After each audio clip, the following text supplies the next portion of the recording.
बहुत उपद्रव मचाने लगा, पर वृंदा की भक्ति के कारण जीवित था।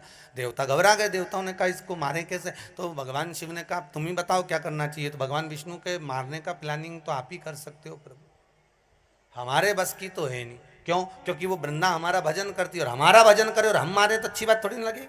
आप बताओ कैसे मारा जाए? तो भगवान बोले एक तरीका है कि तुम, जब मैं जलंधर को युद्ध के मैदान में लेकर जाऊंगा तब तुम इसका सात्वित्व भंग कर दो, इसके कक्ष में जलंधर बनकर। तो भगवान विष्णु बोले ये मेरा पूजन करती है, मैं सात्वित्व भंग करूं अच्छा लगेगा? एक काम करो, नहीं तो तुम सात्वित्व भंग करो। शंकर भगवान बोले मेरी धर्म पत्नी जगदम्बा से मैंने जब विवाह करा था, वचन दिया था हे जगदम्बा, नारी के सात्वित्व को एक तू और एक मैं सदा सदा के लिए जीवित रखेंगे, नारी के सात्वित्व को। इसलिए स्त्री नारी जो भी व्रत करती है, उपास करती है, पूजन करती है, पाठ करती है, अर्चना करती है, उसमें लक्ष्मी जी का पाठ नहीं होता, लक्ष्मी जी की आराधना नहीं होती, सरस्वती की आराधना नहीं होती, उसमें माता पार्वती की आराधना होती है। तीज का व्रत किसका है? बोलते जाओ। चतुर्थी का व्रत किसका है? छठ का व्रत किसका है?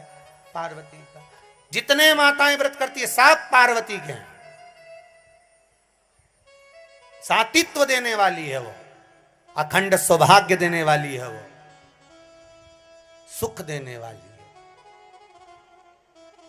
वो, सरल नहीं है मां। जगत की जगदम्बा है वो, जगत धात्री है वो, जगत धात्री।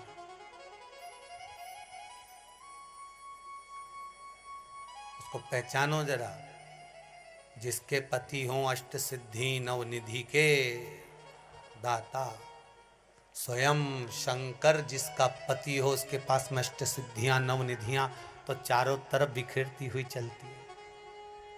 चारों तरफ बिखरती हुई अष्ट सिद्धि नव निधियां चलती हो तो वो सहज कैसे हो सकता?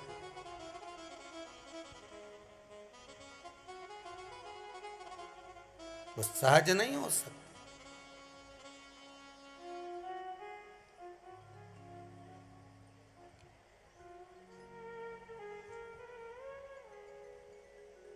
अब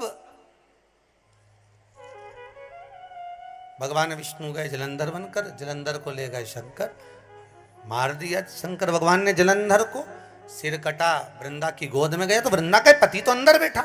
ये कौन? देखा तो ये तो नारायण। क्रोध आ गया वृंदा को, मेरा पति मर गया, आपके कारण मेरा सात्वित्व भंग हो गया, मैं तुम्हें श्राप देती हूं, तुम पत्थर हो जाओ। भगवान कहते हैं वृंदा माना मैं पत्थर का हो जाऊंगा क्योंकि तुम्हारा हृदय कठोर हो गया नारायण। एक नारी का सात्वित्व क्या होता है तुमने उसको डिगा दिया है, पत्थर के हो जाओ तुम। वृंदा अपना शरीर त्यागती है, हाथ में जल लेकर भस्म करती है, तुलसी का क्यारा बनती है, उसमें से आवाज निकलती है, शंकर भगवान आपने मेरे पति को मारा तो तुलसी का दल आप पर कभी नहीं चढ़ेगा। केवल वर्ष में एक दिन बैकुंठ चतुर्दशी का दिन ऐसा होता है जो रात्रि में 12 बजे से लेकर सुबह 4 बजे शंकर भगवान पर तुलसा चढ़ती है और ठाकुर जी पर बेलपत्र चढ़ता है। उस बेलपत्र और तुलसा को शहद की शीशी में रखा जाता है। जो बच्चा पढ़ने में कमजोर होता है, बुद्धि से कमजोर होता है, वो शहद कम से कम 2 महीना 3 महीने तक चटाया जाता है, तब बच्चा बुद्धि और विद्या में तेज हो जाता है।